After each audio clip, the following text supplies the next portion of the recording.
Hay relatos que parecen escritos con fuego en la memoria de la humanidad, porque son testimonio de lo que sucede cuando el hombre se aleja de Dios y camina por senderos de oscuridad. Hay destinos que, al mirarlos, parecen definitivamente sellados por el crimen, la culpa y la condena. Y sin embargo, en medio de esas mismas tinieblas resuena una verdad eterna.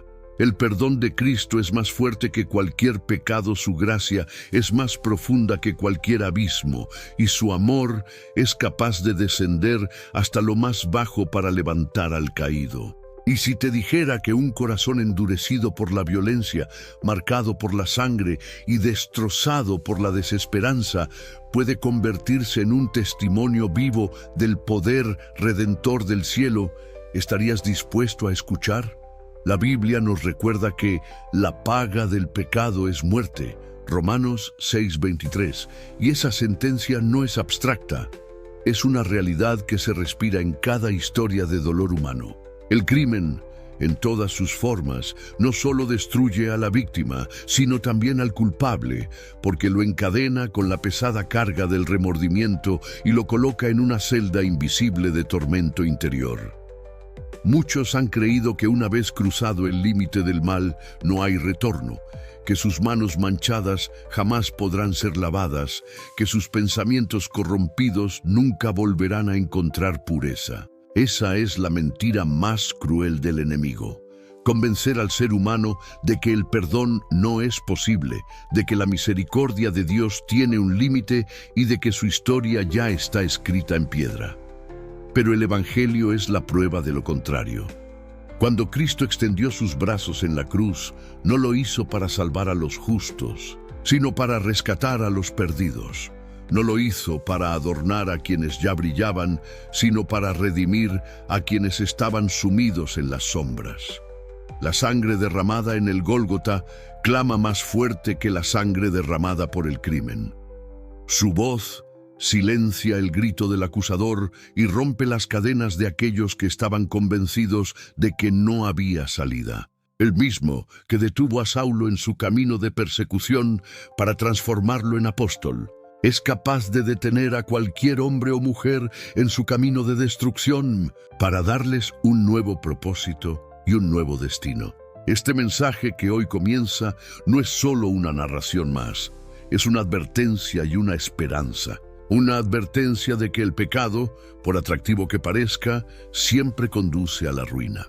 Pero también una esperanza de que la ruina nunca tiene la última palabra cuando Cristo interviene. Porque donde el hombre ve condena, Dios ve oportunidad de redención. Donde la sociedad dicta sentencia, el cielo abre una puerta de gracia. Y esa gracia no se compra ni se merece, se recibe con manos vacías y un corazón quebrantado. Tal vez, mientras escuchas estas palabras, recuerdes tu propia historia, decisiones equivocadas, caminos torcidos, heridas que aún sangran en tu conciencia.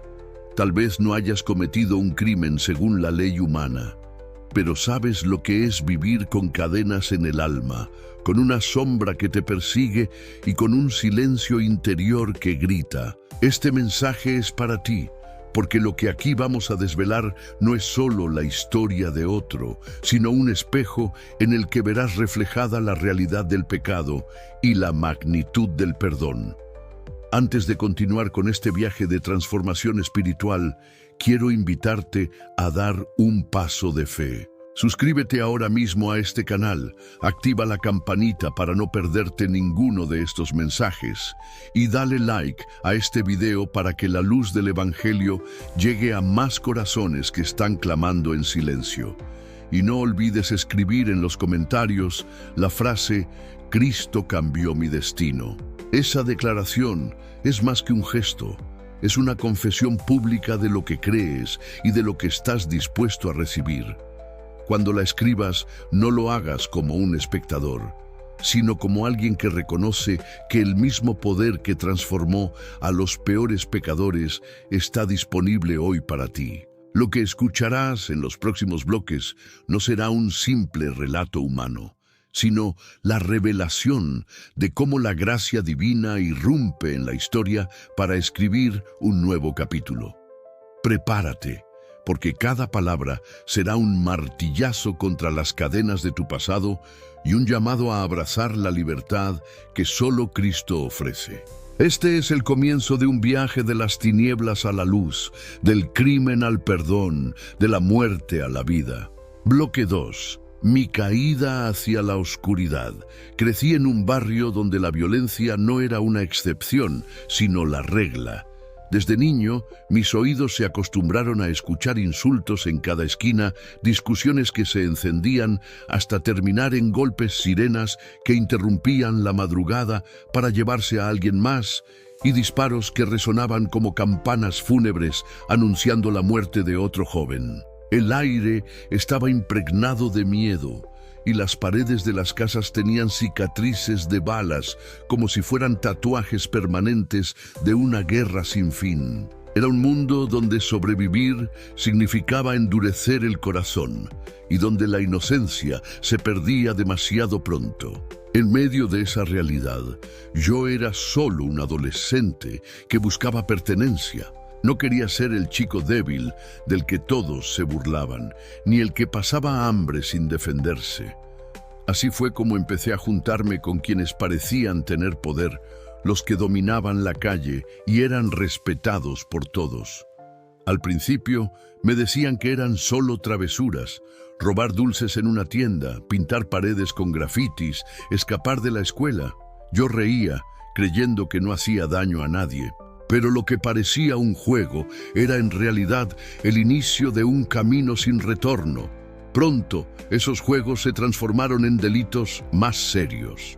Una noche, alguien propuso robar una motocicleta.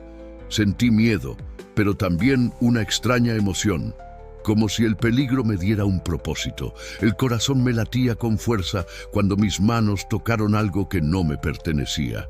Esa noche, mientras el motor rugía bajo mis pies, experimenté la adrenalina de creer que podía tenerlo todo sin trabajar por nada.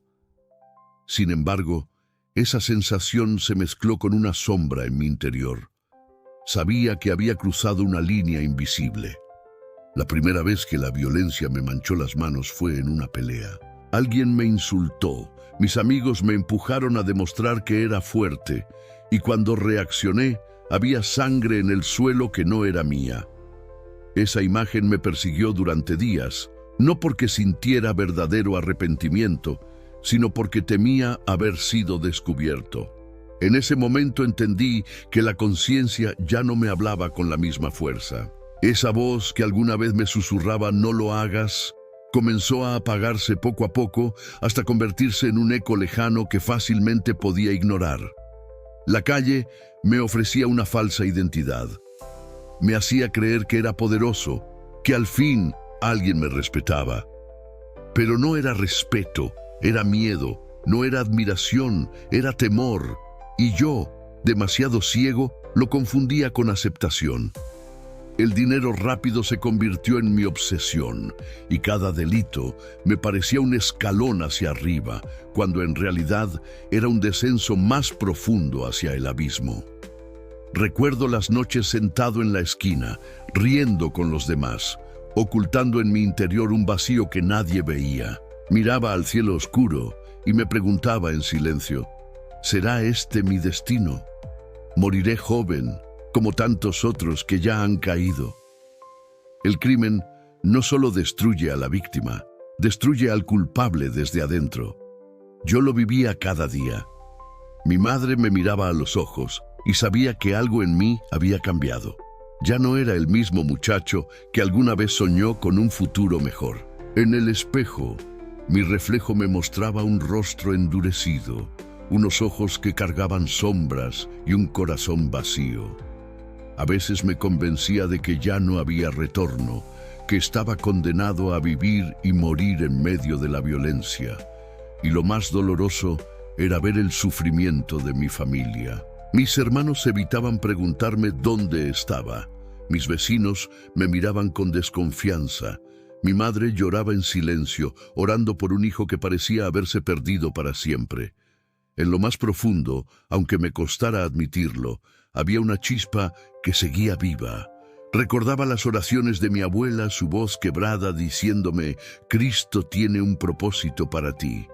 En aquel tiempo esas palabras me parecían cuentos, pero en las noches de soledad, cuando las luces de la calle se apagaban y el silencio se hacía insoportable, esa semilla volvía a resonar en mi mente, y aunque la culpa me aplastaba, aunque la oscuridad me envolvía, algo dentro de mí seguía clamando.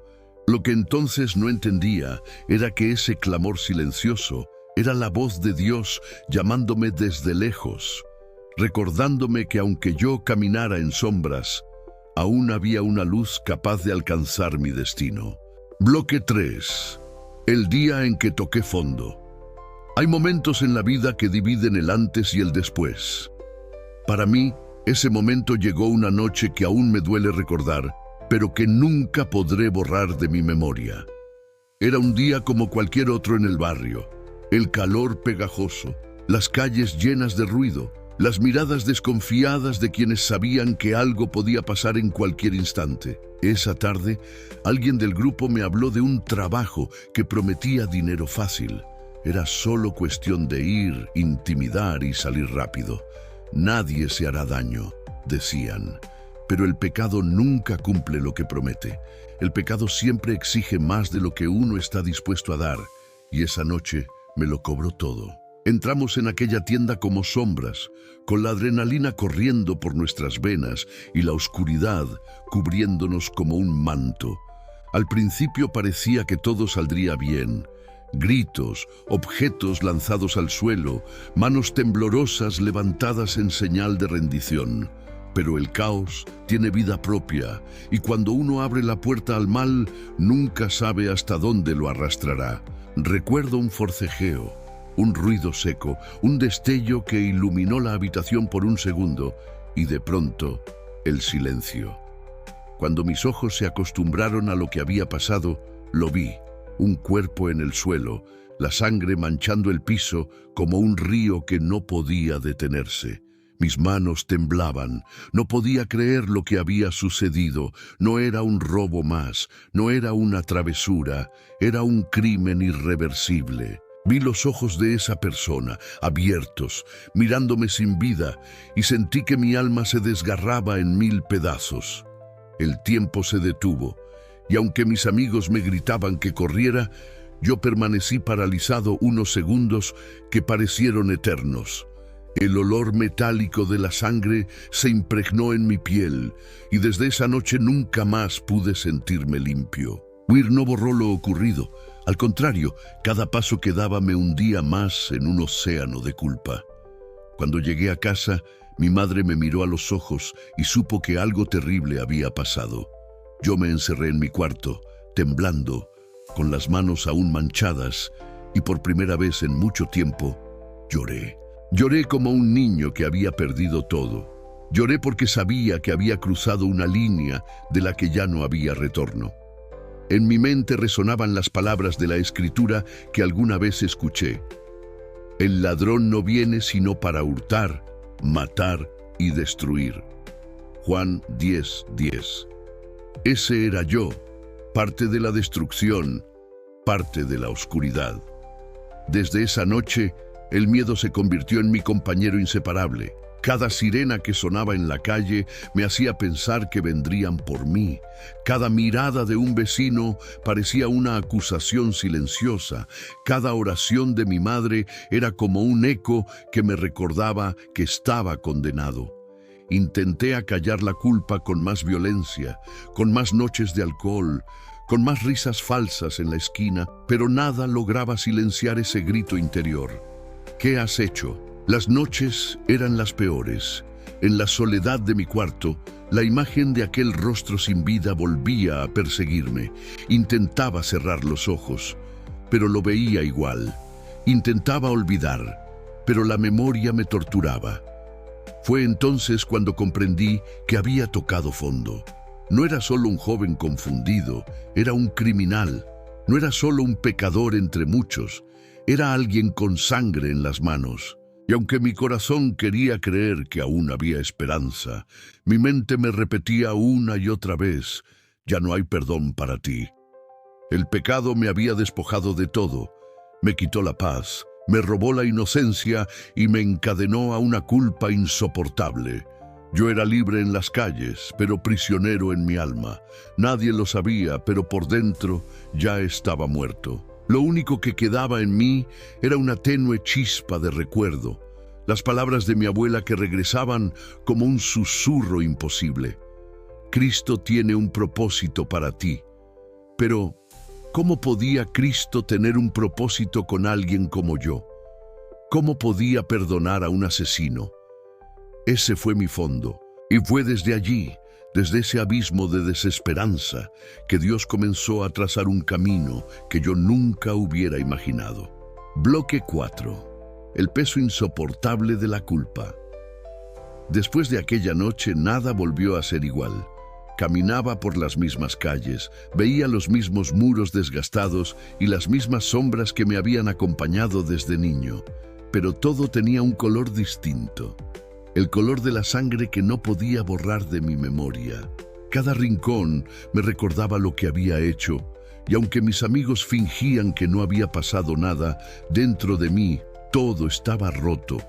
La culpa era un peso invisible que cargaba día y noche, un peso que no se quitaba con alcohol, ni con drogas, ni con risas forzadas en la esquina. De día trataba de actuar como si nada me importara. Me hacía el duro. Respondía con violencia, me escondía detrás de una máscara de frialdad, pero en la noche, cuando todos dormían y el silencio cubría el barrio, la realidad me caía encima como una losa.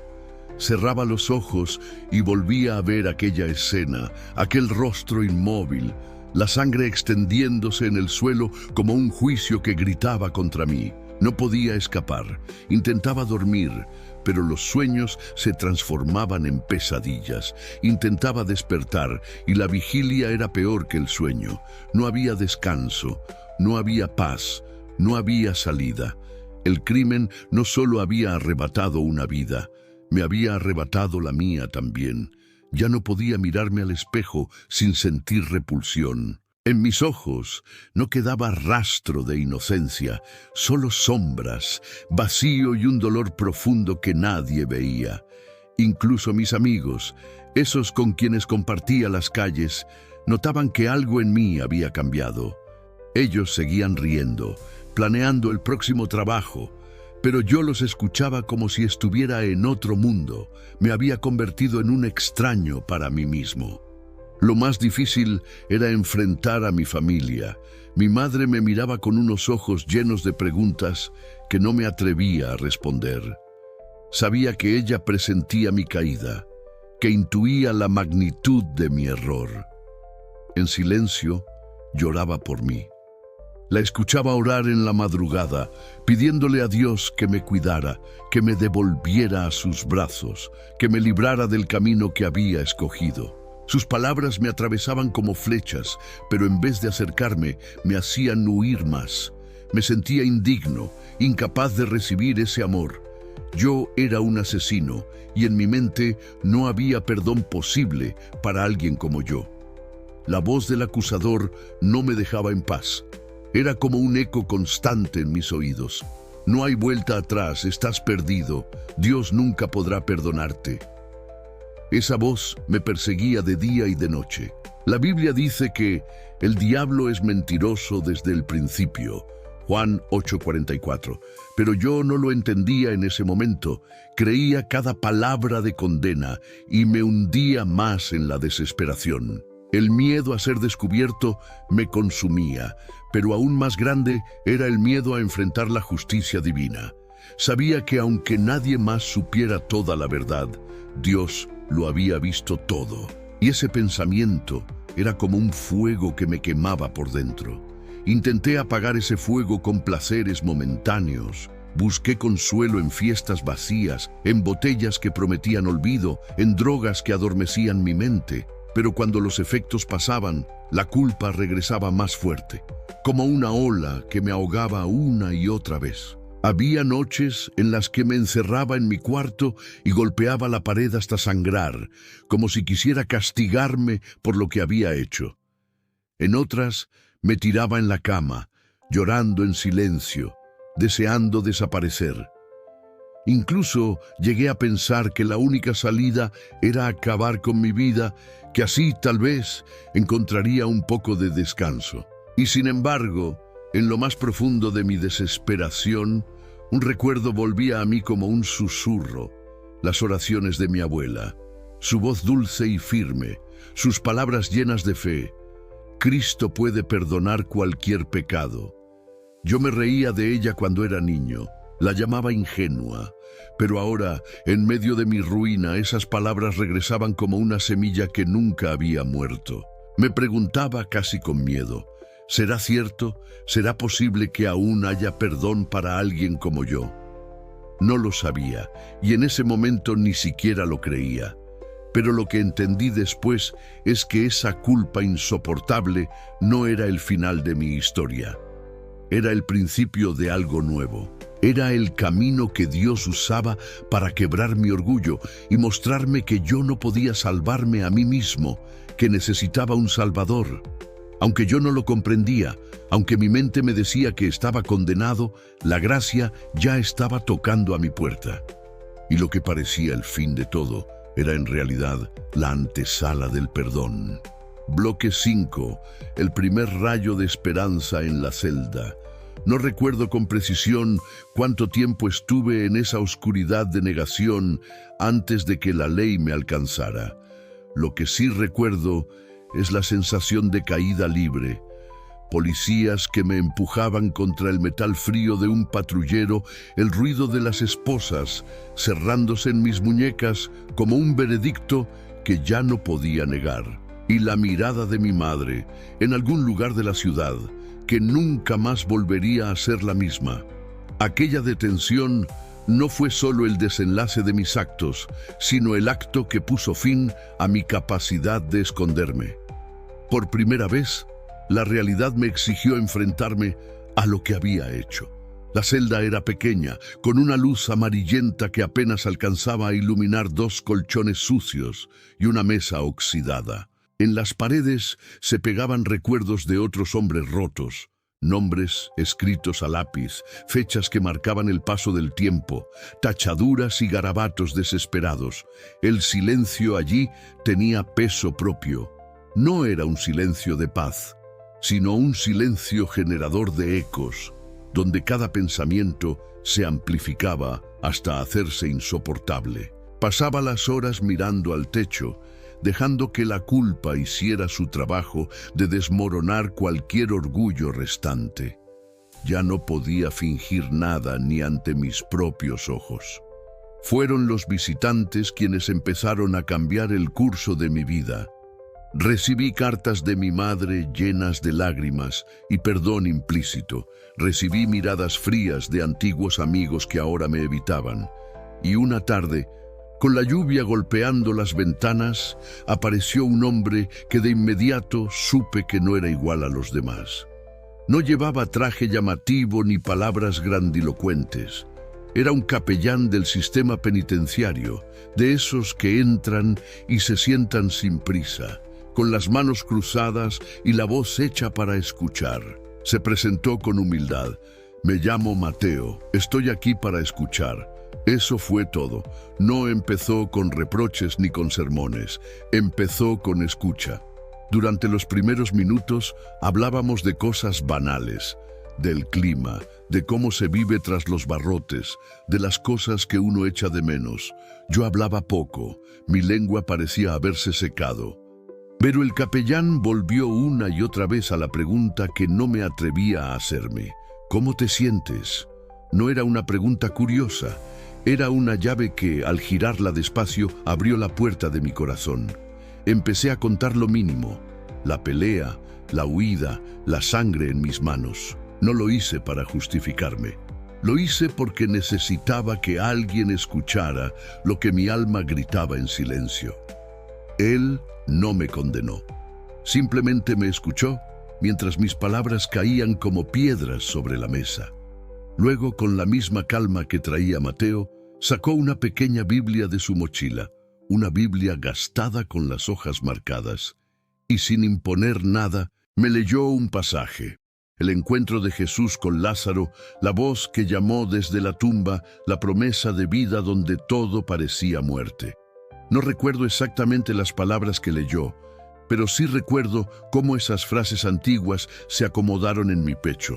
No como frases hechas, sino como martillos que rompían el hielo que había cubierto mi corazón. Fue en ese momento cuando algo empezó a ceder dentro de mí. No fue una sensación mística ni un destello celestial, sino el suave despertar de una esperanza que no había sabido que todavía podía existir. Mientras Mateo leía, recordé la voz de mi abuela. Era un recuerdo que guardaba con culpa y cariño a la vez. Ella arrodillada junto a mi cama, sus manos arrugadas tocando mi frente, una oración murmurada que yo desprecié tantas veces. Ahora, en esa celda, cada palabra que ella me había dicho me llegaba con otro peso. Me pregunté por qué no había escuchado antes, por qué había despreciado las manos que querían tocar mi vida con misericordia. Y sin planearlo, sin saber siquiera cómo pronunciarlo, sentí nacer en mi boca una palabra que creí prohibida para mí: Señor.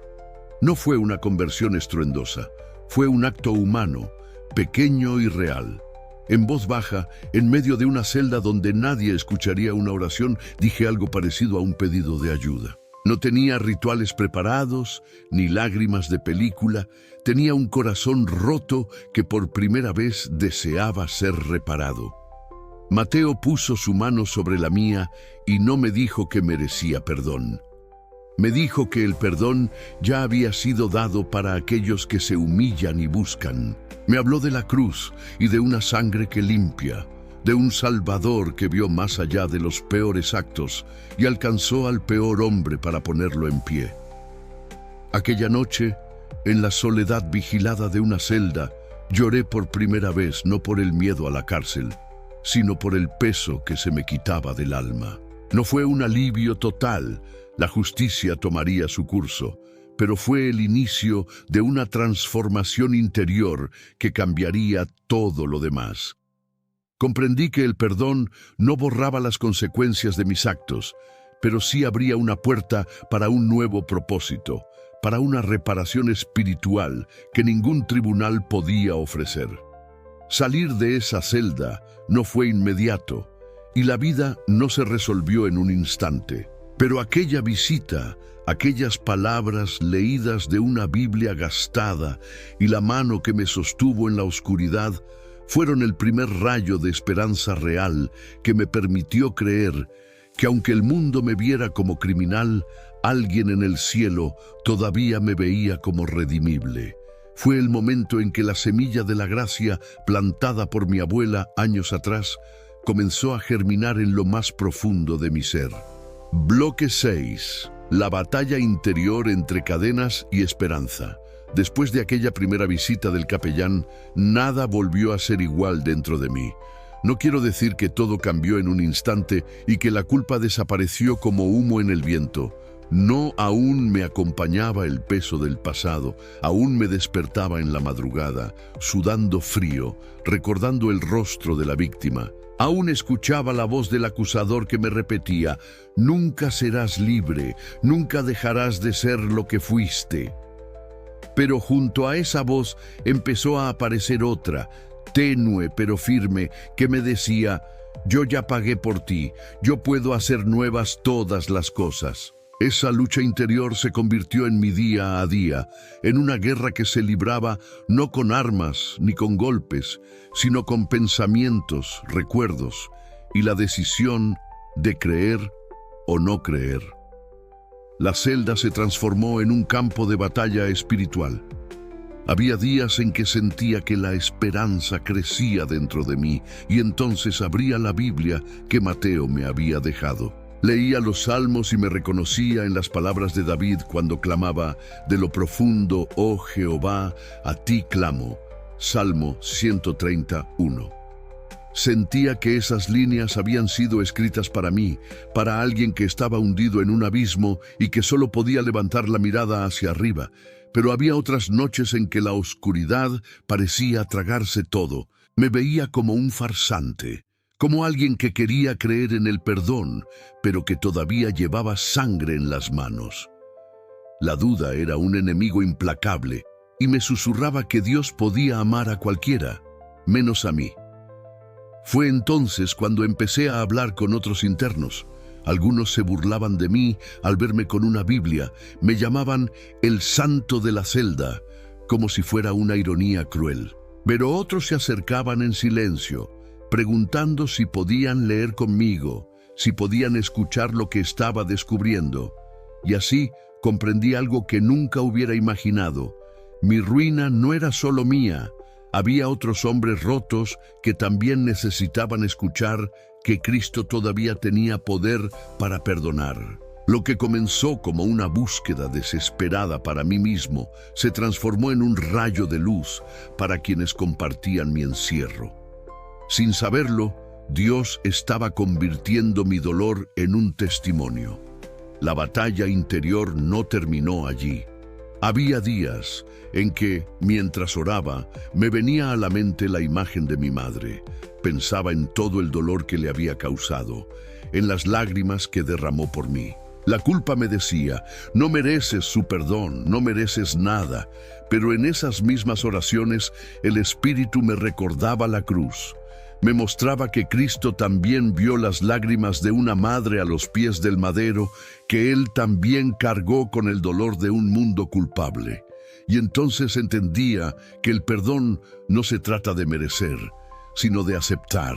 Un día, mientras leía en soledad, llegué a Romanos 8:1. Ahora pues ninguna condenación hay para los que están en Cristo Jesús. Aquellas palabras fueron como agua en el desierto. Las leí una y otra vez, como si no pudiera creer que fueran ciertas. Ninguna condenación, repetía en voz baja, y por primera vez en mucho tiempo sentí que el peso en mi pecho se aligeraba. No era que mi pasado desapareciera, pero entendí que no estaba definido por él. Yo era un nuevo hombre en Cristo, aunque todavía aprendía a caminar en esa verdad. No voy a mentir, la lucha continuó. Todavía había noches de llanto, todavía había recuerdos que me asfixiaban, todavía había voces que me señalaban, pero junto a ellas, la voz del Evangelio resonaba con más fuerza, recordándome que mi identidad ya no estaba en el crimen, sino en la cruz. Cada paso que daba hacia la fe era como romper un eslabón de las cadenas que me ataban, y poco a poco, comprendí que la verdadera libertad no era salir de la cárcel, sino ser liberado de la condena que llevaba en el alma. Fue en esa batalla interior donde descubrí la grandeza de Cristo. Él no me sacó de la oscuridad en un solo día, pero me acompañó en cada paso, me levantó cada vez que caí, me recordó que su gracia no se agota y que su amor es más fuerte que cualquier pecado. Y así, en medio de la lucha, aprendí que el perdón no es una emoción pasajera, sino una decisión de Dios que abre un nuevo destino para quienes están dispuestos a creer. Bloque 7. La transformación detrás de los barrotes. Dicen que la cárcel solo destruye más al hombre, que una vez que entras ya no sales igual, que allí la violencia y la desesperanza te marcan para siempre. Y es cierto, pero no de la manera en que muchos imaginan, porque fue detrás de esos barrotes, en ese lugar de muerte y despojo, donde empecé a experimentar la vida verdadera. No fue un cambio mágico, no fue una voz audible del cielo que borró de golpe mi pasado, sino un proceso lento, doloroso y real, en el que Cristo comenzó a reconstruir mi identidad, pieza por pieza, como quien levanta un muro derribado. Al principio todo era pequeño, apenas gestos casi invisibles. Me descubrí orando en silencio antes de dormir, no con palabras adornadas, sino con frases simples. Ayúdame, Señor, no puedo solo. Esa oración repetida noche tras noche comenzó a abrir grietas en mi dureza. También empecé a leer con otros internos, a compartir versículos que nos hablaban de esperanza. Recuerdo a un hombre llamado Jorge, condenado por un crimen aún más oscuro que el mío, que un día me dijo con lágrimas: «Si Cristo pudo tocarte a ti, tal vez también me alcance a mí». Esas palabras me hicieron entender que Dios no solo estaba obrando en mí, sino que estaba usando mi ruina como semilla de vida para otros. Poco a poco, la celda dejó de ser solo un lugar de castigo para convertirse en un altar improvisado. Las noches de insultos y peleas seguían existiendo, pero yo había encontrado un refugio en medio del caos: la palabra. Pasajes como Isaías 43:25 resonaban como un eco divino. Yo soy el que borro tus rebeliones por amor de mí mismo y no me acordaré de tus pecados. Esas promesas comenzaron a redefinir mi manera de verme. Ya no era simplemente el criminal señalado por todos, sino un hombre que había sido alcanzado por la gracia. La transformación no significó que los recuerdos desaparecieran. El rostro de la víctima seguía apareciendo en mis sueños y las lágrimas de mi madre seguían clavadas en mi memoria. Pero la diferencia era que ya no los cargaba solo. Cada vez que esos recuerdos venían, los llevaba en oración al pie de la cruz. Allí entendí que el perdón de Cristo no borra la historia, pero redime el corazón. No borra las consecuencias, pero da un sentido nuevo al sufrimiento. Y esa verdad empezó a darme paz. Incluso los guardias comenzaron a notarlo. Algunos se burlaban, diciendo que me había vuelto fanático. Otros, en silencio, se acercaban a escuchar cuando compartíamos lecturas en el patio. No era yo el que brillaba, era Cristo en mí, mostrando que la luz puede entrar en cualquier rincón, incluso en una celda marcada por odio y violencia. La fe me enseñó a pedir perdón a quienes había herido, aunque muchos nunca quisieran dármelo. Me enseñó a escribir cartas sinceras a mi madre, confesando mis errores y pidiéndole paciencia para creer en mi cambio. Y sobre todo, me enseñó a perdonarme a mí mismo, a aceptar que si Dios me había declarado libre en Cristo, yo no tenía derecho a seguir cargando cadenas que Él ya había roto. La transformación fue tan real que un día, al mirar por la ventana enrejada de la celda, vi algo que nunca había notado antes: el amanecer. El sol siempre había salido, pero yo nunca lo había contemplado como un símbolo. Esa mañana entendí que cada día era una oportunidad nueva, que aunque la justicia humana aún me llamara culpable, la justicia divina ya me había declarado hijo. Y allí, en el lugar más impensado, aprendí lo que significa ser verdaderamente libre. No es caminar por las calles sin barrotes, sino tener un corazón limpio y un alma reconciliada con Dios. Bloque 8. Un propósito que nació entre rejas. En la cárcel, los días se repetían con una monotonía insoportable. El sonido metálico de las puertas al cerrarse, el eco de los pasos de los guardias, los gritos de los internos que luchaban contra sus propios demonios. Pero mientras la rutina destruía a muchos, en mí estaba naciendo algo diferente. El mismo lugar que parecía diseñado para romperme se convirtió en el taller donde Dios comenzó a moldear un propósito que nunca había imaginado. Todo comenzó con un gesto pequeño. Un interno me pidió que le leyera en voz alta un salmo, porque él no sabía leer. Abrí la Biblia por el Salmo 51, ese clamor de David después de su pecado, donde pedía: «Crea en mí, oh Dios, un corazón limpio y renueva un espíritu recto dentro de mí». Cuando terminé, aquel hombre tenía lágrimas en los ojos, y yo también. Era como si esas palabras hubieran sido escritas para nosotros, hombres culpables, atrapados en nuestras decisiones, pero con la posibilidad de ser limpiados. Desde entonces, otros comenzaron a acercarse. A veces eran solo 2 o 3, otras veces éramos varios, sentados en círculo, compartiendo lecturas y confesiones. Yo no era un pastor, ni un líder, ni mucho menos un hombre santo. Era un pecador transformado. aprendiendo día a día a confiar en la gracia. Pero allí descubrí que el propósito de Dios no espera a que todo sea perfecto. Él comienza a usarte en medio de tu debilidad para mostrar que la fuerza proviene de Él.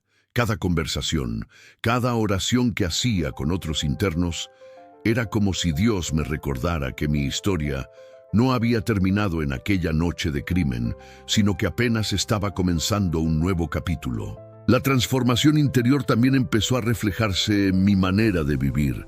Antes, reaccionaba con ira a la mínima provocación. Ahora, aunque todavía me costaba, aprendí a guardar silencio, a pedirle a Dios dominio propio. Antes, me llenaba de odio contra los guardias. Ahora, empecé a verlos como hombres que también cargaban con sus luchas. Incluso algunos comenzaron a preguntarme en secreto si podía orar por ellos. Era como si Dios estuviera derramando luz en un lugar que parecía diseñado para la oscuridad. El propósito de Dios me enseñó a mirar hacia adelante. Empecé a escribir cartas, no solo a mi madre, sino a jóvenes del barrio a través de un programa de la prisión. Les contaba mi historia con honestidad brutal. Cómo las malas decisiones me habían llevado a perderlo todo, cómo el pecado me había esclavizado y cómo Cristo estaba reconstruyendo mi vida desde adentro. Soñaba con salir algún día y pararme frente a ellos para decirles: no cometan los mismos errores, hay un camino mejor y ese camino es Cristo. La prisión seguía siendo dura, los recuerdos seguían siendo dolorosos.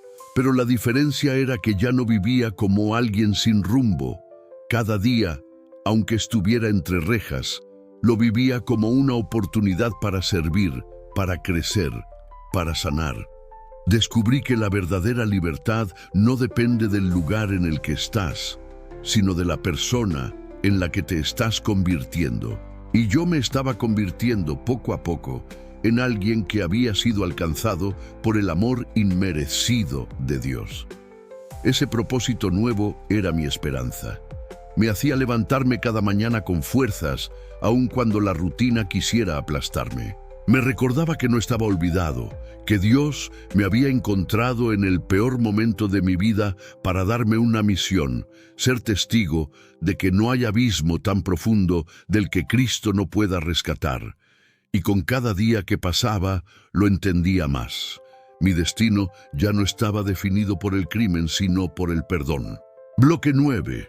El desafío de vivir en libertad. El día que las puertas de la prisión se abrieron para mí fue extraño. Muchos sueñan con ese momento como si fuera la meta final, como si al salir todo se arreglara de inmediato. Pero yo sabía que la verdadera lucha apenas comenzaba. Afuera me esperaba un mundo que no había dejado de girar, un barrio que todavía recordaba mi nombre como sinónimo de crimen, una madre que había llorado demasiado y una sociedad que no estaba dispuesta a confiar en alguien con mis antecedentes. La libertad que recibía no era un final feliz, era un campo de pruebas donde debía demostrar si lo que Cristo había hecho en mí era real o solo una ilusión. Caminé por las calles con una mezcla de alivio y temor. El aire libre me golpeaba el rostro como una caricia desconocida, pero al mismo tiempo cada esquina me recordaba el pasado. Vi a viejos conocidos que me saludaban con sonrisas irónicas, esperando que en pocos días regresara a lo mismo de siempre. Escuché comentarios a mis espaldas, susurros que decían: ese nunca va a cambiar. Y en mi interior la batalla regresaba. La voz del acusador me recordaba cada error, cada lágrima provocada, cada herida abierta. Pero junto a esa voz, la palabra que había aprendido en la cárcel resonaba con fuerza. De modo que si alguno está en Cristo, nueva criatura es. Las cosas viejas pasaron. He aquí todas son hechas nuevas. 2 Corintios 5:17. El primer lugar al que fui fue la casa de mi madre. Cuando me abrió la puerta, sus ojos se llenaron de lágrimas. No hubo reproches, no hubo preguntas, solo un abrazo que parecía querer unir los pedazos rotos de mi vida.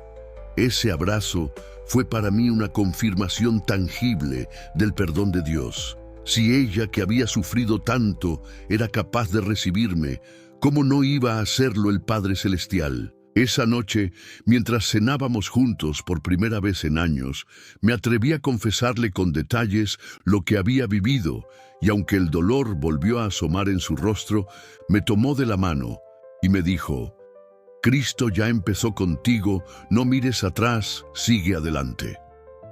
No fue fácil empezar de nuevo, nadie quería darme trabajo. Cada vez que llenaba un formulario y llegaba a la pregunta de los antecedentes, las puertas se cerraban en mi cara. Había días en que la desesperación me hacía dudar. ¿Cómo podía sostenerme si el mundo no me daba una segunda oportunidad? Pero en esos momentos recordaba que el mismo Dios que me había sostenido en la celda seguiría proveyendo en libertad. Y así fue. Una iglesia local a la que me acerqué con timidez me recibió como a un hijo. Allí encontré hermanos que me abrieron las puertas, me enseñaron, me guiaron y me ayudaron a encontrar un empleo humilde pero honesto. La libertad también me puso frente a los fantasmas del pasado. Volví a ver los rostros de quienes alguna vez habían sido mis compañeros de crimen. Algunos me tentaban con volver, diciéndome que el dinero fácil seguía estando allí, esperándome. Pero algo dentro de mí ya había cambiado. El recuerdo del perdón de Cristo era más fuerte que cualquier tentación. Aprendí a decir no, no con arrogancia, sino con la firmeza de alguien que sabe que un paso atrás podría destruir todo lo que Dios había levantado. El desafío mayor era vivir cada día como un testimonio.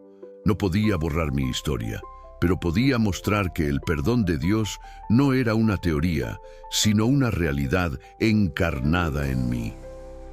Comencé a contar mi testimonio en pequeños grupos, en la iglesia y más tarde incluso en escuelas del barrio. Les hablaba a los jóvenes con la crudeza de alguien que sabía lo que significaba dejarse arrastrar por el pecado.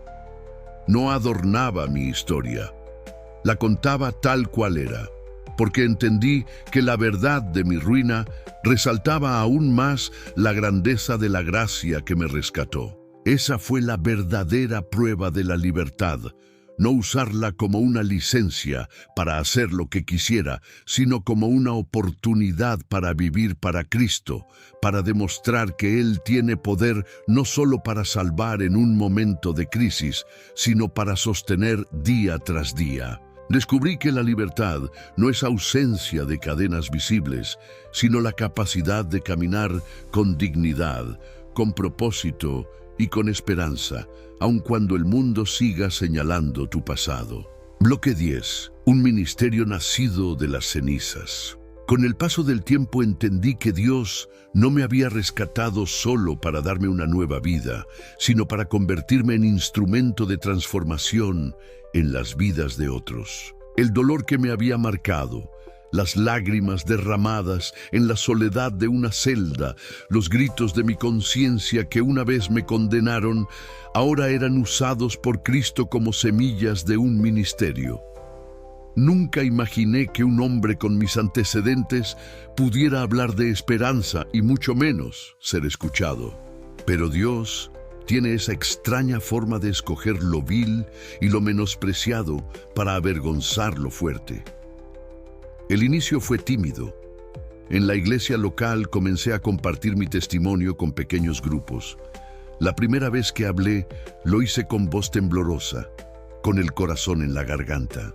Pero mientras relataba mi caída y la gracia que me alcanzó, vi rostros iluminados por lágrimas, escuché suspiros de quienes entendían que no hablaba desde la teoría, era la voz de alguien que había estado en el fondo y había sido levantado por Cristo.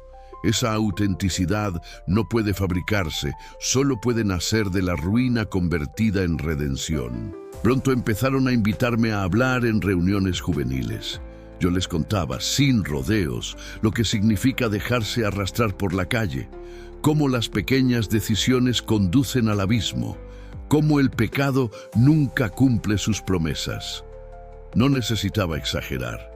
Mi vida era suficiente prueba de que el mal destruye y que solo Cristo restaura. Les decía con firmeza: si yo, con sangre en mis manos, encontré perdón, ¿cómo no vas a encontrarlo tú?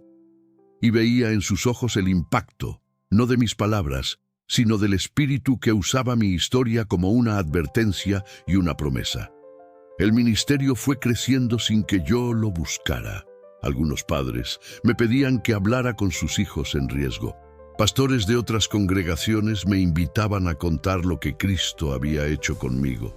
Incluso tuve la oportunidad de regresar a prisiones, no como reo, sino como testigo. Allí, frente a hombres con la misma mirada que yo alguna vez tuve, compartí la palabra y vi lágrimas que me recordaron mi propia historia. Era como si Dios me dijera: de aquí te saqué y aquí te uso para rescatar a otros. No fue un camino fácil. Hubo quienes desconfiaron, quienes pensaron que mi cambio era una fachada. Y en parte lo entendía. Después de todo, había sembrado mucho dolor. Pero aprendí que la mejor manera de demostrar la autenticidad no era defenderme con palabras, sino vivir cada día con coherencia.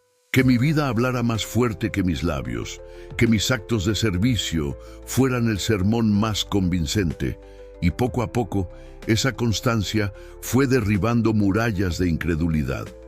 Comprendí que mi ministerio no se trataba de mí, sino de Cristo en mí. Yo solo era un instrumento, un testigo vivo de que el Evangelio es poder de Dios para salvar a cualquiera que cree. Mi pasado se convirtió en mi plataforma, no para glorificar el pecado, sino para magnificar la gracia. Lo que una vez fue motivo de vergüenza, ahora era evidencia del amor inmenso de Dios.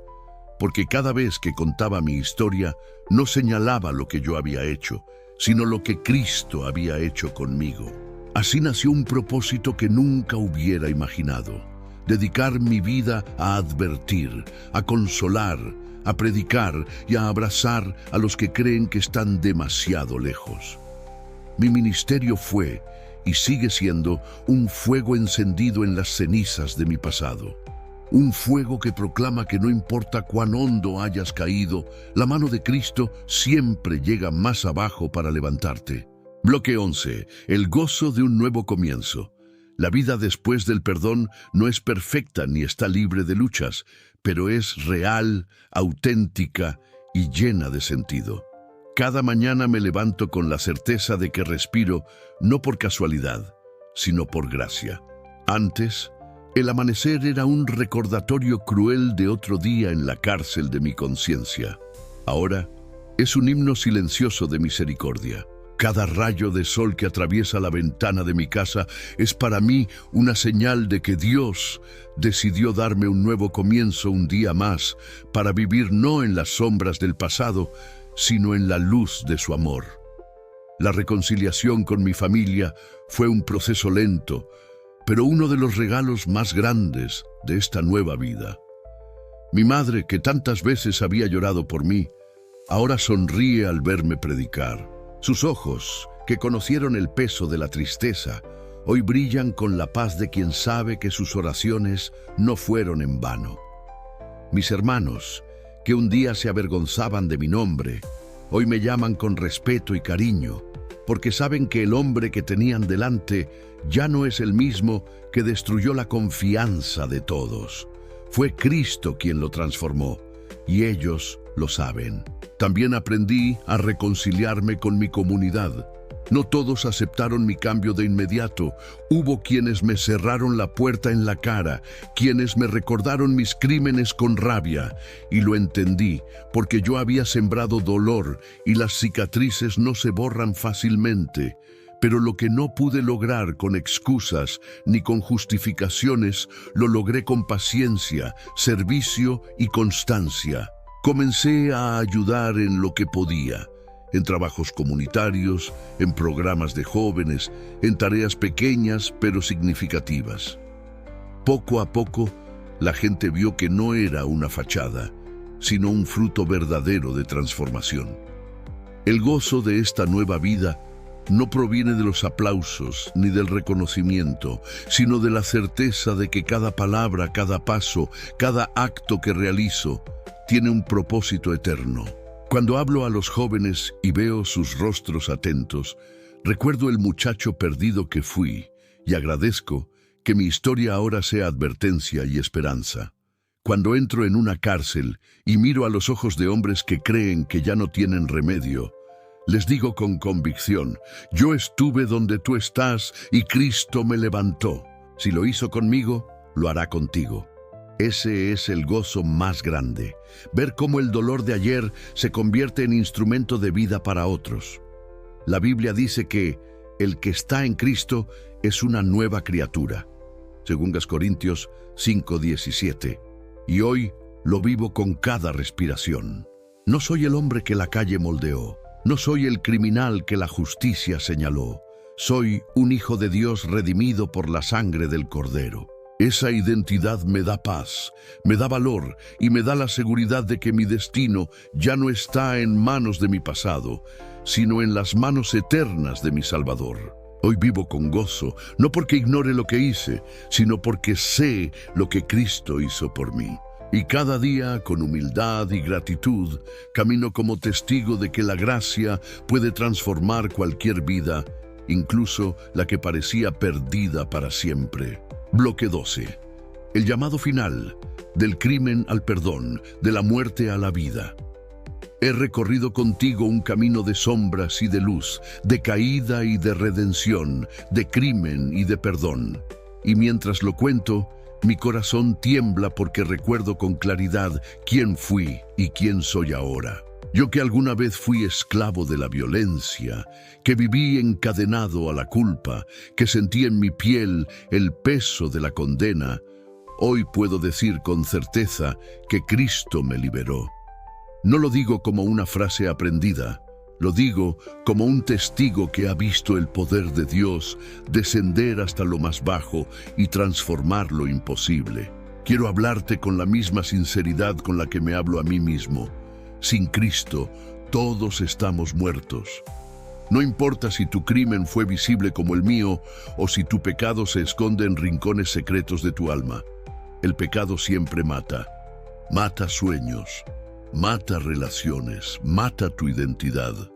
Te convierte en prisionero, aunque camines en libertad. Te ata con cadenas invisibles que te roban la paz y te hacen creer que no hay salida. Esa fue mi historia y probablemente sea también la tuya. Pero lo que quiero que escuches es que Cristo no vino a condenar, sino a salvar. No vino a recordarte tu culpa, sino a ofrecerte su perdón. Yo no merecía una segunda oportunidad. Si la justicia divina se hubiera aplicado en mí sin misericordia, estaría perdido para siempre.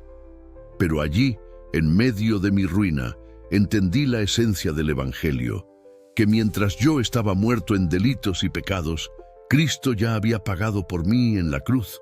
Su sangre cubrió mi pasado, limpió mi presente y abrió mi futuro. Esa es la esperanza que me sostiene y es la misma esperanza que hoy quiero entregarte. Tal vez piensas que tu historia no tiene remedio. Tal vez las voces en tu mente te dicen que eres demasiado culpable, demasiado sucio, demasiado perdido. Yo también lo pensé, pero déjame decirte algo. El perdón de Cristo no se mide por la magnitud de tu pecado, sino por la magnitud de su amor. Y su amor es infinito. Si Él me alcanzó a mí, con mis manos manchadas y mi corazón endurecido, también puede alcanzarte a ti donde quiera que estés, con las cadenas que cargues, con las lágrimas que derrames en silencio. Hoy no quiero dejarte con un simple relato, quiero dejarte con un llamado. No pospongas más tu decisión, no esperes al momento perfecto, porque nunca llegará. El único momento perfecto es este, ahora cuando la voz del Espíritu toca tu corazón. Dobla tus rodillas allí donde estás, cierra tus ojos y dile a Cristo: te necesito, Señor, perdóname, límpiame, cambia mi destino. Esa oración sencilla puede abrir el cielo sobre tu vida. No es magia, es fe. Y la fe en Cristo es suficiente para hacer nuevas todas las cosas. Yo no prometo que tu vida será fácil después de entregar tu corazón. La mía tampoco lo fue. Hubo lágrimas, hubo rechazos, hubo pruebas, pero puedo asegurarte algo: nunca más estarás solo. Nunca más caminarás sin propósito. Nunca más cargarás tu culpa en silencio. Cristo caminará contigo, sosteniéndote cuando tropieces, levantándote cuando caigas, consolándote cuando llores, guiándote hasta el día en que lo veas cara a cara. Por eso, antes de cerrar este mensaje, quiero invitarte a hacer algo concreto. Si estas palabras tocaron tu corazón, suscríbete a este canal para seguir recibiendo mensajes de esperanza. Dale like a este video y compártelo, porque alguien más necesita escuchar que todavía hay perdón.